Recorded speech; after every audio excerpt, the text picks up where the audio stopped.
Hello and welcome back. I'll be continuing my journey to the US premiere of Hayao Miyazaki's new film, The Boy and the Heron. For those of you just joining, I'm revisiting my 5 favorite Miyazaki movies in anticipation for his new one, releasing on December 8th. Last time, I discussed one of Miyazaki's most famous works to date, Spirited Away. Today, I'll be revisiting another film of his from my childhood, Porco Rosso.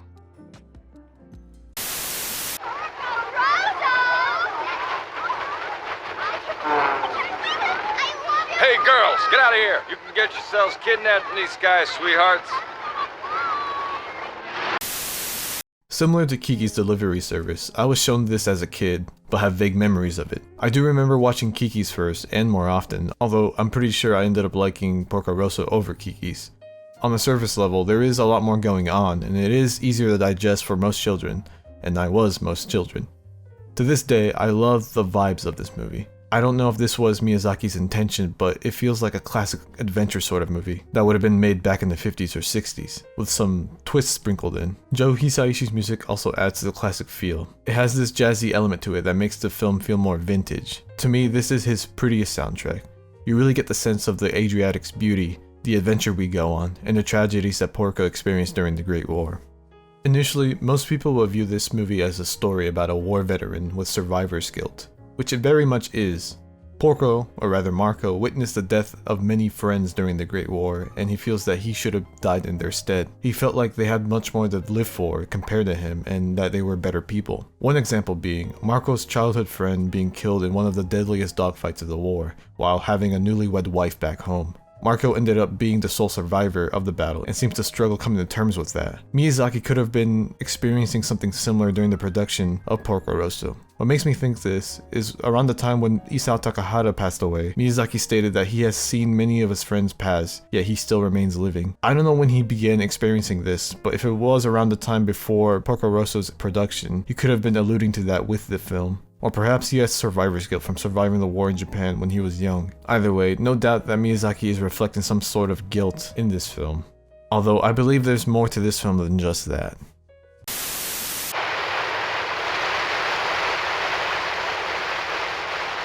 What do you think? Too delicate? I think this might be bad for your ship, Piccolo. Yeah? Wait till we turn it up to full speed. Yeah! Back in university, I took a class that looked at the works of Hayao Miyazaki. Porco Rosso was one of the films we examined. Prior to watching the film, I remember the instructor calling this film Miyazaki's old man film. I never really knew what he meant by that, but now that I've sat and thought about it, I think I know what he means. Other than Miyazaki possibly projecting his survivor's guilt in the film, I think he also voiced his hope in the future.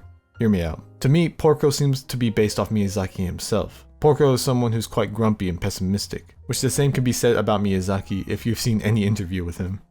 Not only that, but Miyazaki often draws himself as a pig, and if you remember, Porco does state that all middle-aged men become pigs, which could be a metaphorical belief that Miyazaki has. In the beginning of the film, Porco has all these characteristics in him until he meets a young plane engineer named Fio. Farewell to freedom in the Adriatic and to days of wild abandon. What is that, Shakespeare? No, it's Porco. See you later. So long. Fio is hopeful, eager, and passionate about her craft. Porco is initially standoffish towards her as he probably thinks she's naive and blissfully ignorant about the outside world. But the more time he spends around her, he's reminded of a time when he used to be just like her. He eventually sees the talent that she possesses, grows fond of her, and encourages Fio to pursue her dream, not only seeing a bright future for her, but also possibly the world. Miyazaki may be grumpy and pessimistic on the outside, but I do think he sees the youth as hope for the future despite the current state of the world, or at the very least he used to. He uses the films he makes to reach out to young people and give them inspiration, so that they can see what the world could potentially offer and maybe create a world like that. He hopes that the younger generations can lead the world back onto a path where life can be cherished and celebrated.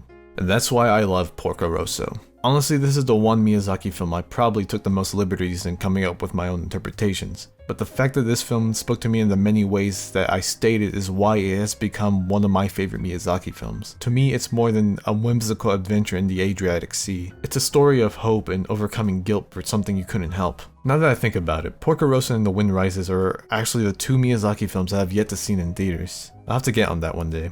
Anyways, I hope you'll join me next time as I continue my journey to the boy and the heron.